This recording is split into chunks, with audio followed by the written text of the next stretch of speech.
વડોદરા શહેરના હરણી વિસ્તારમાં મોટનાથ મહાદેવ મંદિર પાસે આવેલા પંચમુખી હનુમાન ધામના જીર્ણોદ્ધાર બાદ આજે પ્રાણ પ્રતિષ્ઠા મહોત્સવની ઉજવણી કરવામાં આવી છે, જેમાં મોટા પ્રમાણમાં ભાવિક ભક્તો ઉપસ્થિત રહીને ધન્યતા અનુભવી છે. વર્ષ 1997માં રામાનંદ સંપ્રદાય અંતર્ગત ખાખી અખાડાની જગ્યા પર પંચમુખી હનુમાન ધામની સ્થાપના કરવામાં આવી હતી. આ જગ્યાએ 30 વર્ષ બાદ મંદિરના જીર્ણોદ્ધાર સાથે પ્રાણ પ્રતિષ્ઠા મહોત્સવની ઉજવણી કરવામાં આવી રહી છે. તારીખ 7 મેથી શરૂ થયેલા મહોત્સવમાં આજે અંતિમ દિને પ્રાણ પ્રતિષ્ઠાની સાથે સાથે વિશાળ ભંડારાનું આયોજન કરવામાં આવ્યું છે, જેમાં હરણી તેમજ આસપાસના ભાવિક ભક્તો મોટી સંખ્યામાં જોડાયા છે. આ સાથે વિસ્તારના કાઉન્સિલર તેમજ સામાજિક અગ્રણીઓ ખાસ ઉપસ્થિત રહ્યા હતા.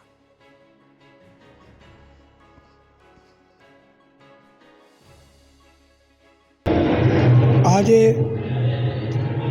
પ્રાણ પ્રતિષ્ઠા મહોત્સવનો છેલ્લો દિવસ છે, જે એક રામાનંદ સંપ્રદાય અંતર્ગત ખાખી અખાડાની જગ્યા છે, જેનું સ્થાપના અમારા સદગુરુદેવ પરમ પૂજ્ય સાકેતવાસી શ્રી રામકુમારદાસજી ખાખી બાપુએ 1996માં કરેલ, જે સંસ્થાનો જીર્ણોદ્ધાર કરી પુનઃ બરોડાવાસીઓ અને અમારા શિષ્ય સેવકોના સાથ સહકારથી જીર્ણોદ્ધાર કરીને આજે 3 દિવસથી ચાલતું પ્રાણ પ્રતિષ્ઠા મહોત્સવ, જેનું આજે છેલ્લો દિવસ છે, એ બદલ આજે જે આપ આવીને અહીંના કવરેજ લઈ રહ્યા છો એ બદલ આપના ટીમનો ખૂબ ખૂબ આભાર.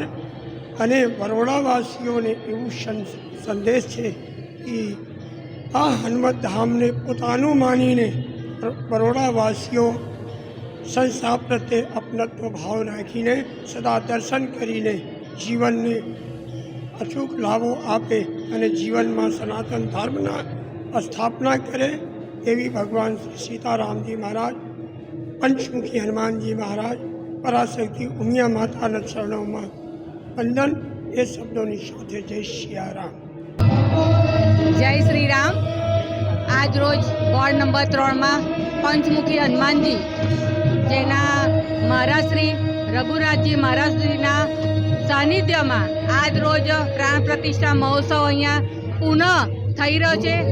30 વર્ષ પછી જીર્ણોદ્ધાર ફરીથી થયો અને પુનઃ પ્રાણ પ્રતિષ્ઠા પંચમુખી હનુમાનજીની થઈ અને સૌ ભાવિ ભક્તો આજથી 5 થી 7 હજાર માણસનો ભંડારો છે. તેમાં સુરેશભાઈ પટેલનું મહાયોગદાન છે ભંડારામાં, અને બીજા પણ અનુદાયીઓ છે. તો આપ સૌ પણ પધારો અને અહીંયા મારી 12 લાખ 2 વર્ષની ગ્રાન્ટ 6 લાખના મારા પોતાના અનુદાનમાંથી બ્લોક્સ નખાઈ રહ્યા છે, જે 6 લાખના નખાઈ ગયા અને 6 લાખના કમિશનરની સહી બાકી છે. તો એ પણ પાસ હશે એટલે અઠવાડિયામાં એ પણ કામ ચાલુ થશે. જય જય શ્રી રામ. સબસ્ક્રાઇબ કરો ફેક્ટ ફંડ ન્યૂઝ ચેનલને અને YouTube ઉપર બેલ આઇકન દબાવી સમાચારોની તમામ અપડેટ મેળવો.